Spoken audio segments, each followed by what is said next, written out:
Hola mis queridos otakus, soy la tía Scatrix y en esta ocasión hablaremos del estreno de la segunda temporada de un exitoso y candente anime que saltó a la pantalla chica en 2022 y ha causado gran revuelo por sus escenas brutales de peleas mágicas, su comedia oscura y la excesiva cantidad de tetas que vimos en la temporada 1. ¡Alto ahí, puerco! Este no es un H, es un shonen de fantasía oscura y ciencia ficción. Sin embargo, contiene desnudos parciales, escenas sangrientas y violentas, lenguaje inapropiado, entre otras cosas. Por lo que si eres menor de 15 años, este anime no es para ti. Antes de comenzar con este video, por favor, dale like, suscríbete y activa la campanita. De este modo me ayudas mucho a hacer crecer mi pequeño canal.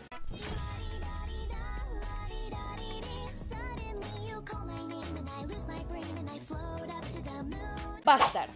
Sí, con dos signos de admiración al final, así que supongo que es Bastard o algo así. Bueno, volviendo al tema. Este anime tuvo su estreno en Netflix en junio del 2022 y llegó dividida en dos partes que suman un total de 24 episodios, que adaptaron los 7 primeros volúmenes del manga del autor Kazushi Hagiwara. Si nunca viste Bastard, te dejo una pequeña sinopsis. El mundo como lo conocemos actualmente fue destruido hace 400 años, cuando la humanidad se encontraba en su punto más alto. Sin embargo, tenían el corazón lleno de mentiras, odio y dudas. Esto se propagó como una enfermedad, como la fruta podrida que cae del árbol. La humanidad dio un paso a la oscuridad.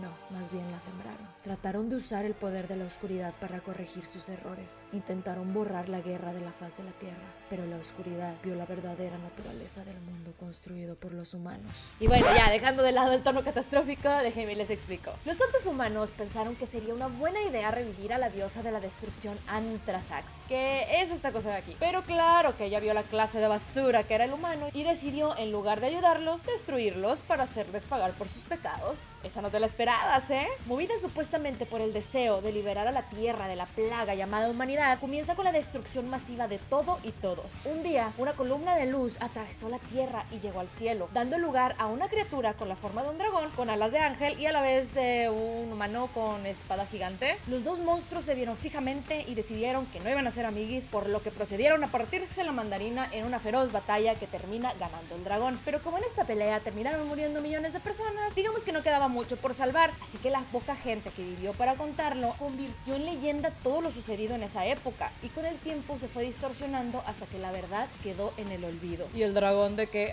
no, bueno, pues chingo mi madre. Conforme pasó el tiempo, la humanidad involucionó y volvió algo parecido a la Edad Media, donde la magia se volvió a hacer presente y la existencia de hechiceros, ogros, hidras, goblins y otros monstruos era algo normal e información de dominio popular, ya que muy seguido se enfrentaban entre ellos. En el continente Metalión, el reino de Metalicana se ve en graves aprietos, ya que se encuentra bajo el ataque de magos malvados con bestias míticas que están acabando con todo a su paso. Saben que el rey, sus caballeros y el gran sacerdote no están en el lugar, por lo que es un buen momento para la invasión. Han sitiado el castillo del rey. El miedo y la desesperanza invade a todos los ministros y habitantes del palacio. Sin embargo, su prioridad es proteger a la princesa Sheila. Yoko, que es la prota femenina, decide activar un hechizo prohibido que le enseñó su padre, el cual liberaría una poderosa entidad que se encuentra sellada en este niño que está todo meco. Tenía prohibido quitar ese sello, pero ante los enormes problemas que tenía de frente, no le quedó solución alguna más que rezar que todo saliera bien. A todo esto, el sello se rompe con el beso de una virgen y con la palabra mágica. Pues resulta que este viejo encuerado que resurge de las tinieblas es nada más que el temible mago Dark Snyder, quien había luchado contra el príncipe Lars y cuando estaba a punto de morir usó el arte de la reencarnación, pero el gran sacerdote, papá de Yoko, lo encerró en Lucien cuando era bebé. Digamos que este tipo basa su vida en el placer y los vicios, por lo que era de esperarse que no quisiera ayudar a la gente y los dejara para morir. Pero al ser uno mismo con Lucien, desarrolló cierto apego a Yoko, quien lo regaña y lo obliga a salvarlos a todos.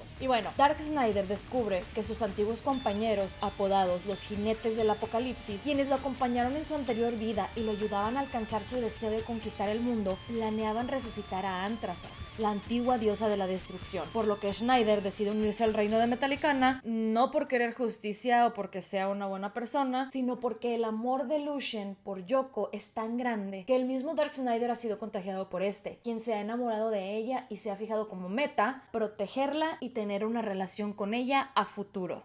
Y claro, quitarle la virginidad, porque es un mujeriego que solo piensa en cochinadas y que también fue famoso por haber tenido cientos de amantes. Cabe destacar que tanto los hechizos mágicos como las ciudades tienen nombres de bandas de heavy metal, ya que el el autor es fanático del género, por lo que te encontrarás muchas referencias de bandas como Metallica, Judas Priest, Iron Maiden, Whitesnake, Anthrax, Megadeth, Venom, Guns N' Roses, Accept, Def Leppard, Gamma Ray, Halloween, entre otros. A partir de esto, veremos duelos mágicos, magias poderosas, a Zack Snyder en pelotas cada 3 cuadros, escenas picantes, waifus tetonas y enemigos poderosos que no muestran un ápice de compasión por las personas a la hora de pelear. Ahora sí, ¿qué pasa con la segunda temporada? Afortunadamente, la buena recepción logró que se aprobara la segunda temporada de esta maravillosa y candente obra, la cual tendrá su lanzamiento este lunes 31 de julio del 2023 por medio de Netflix. Te recomiendo mucho este anime si te gusta la magia, la fantasía, la sangre, las waifus y los hechiceros mamados. Este es un anime que tienes que ver, aprovecha que lo tienes disponible en Netflix. Por mi parte ha sido todo y nos vemos en un próximo video. No te olvides de dejar tu like y suscribirte.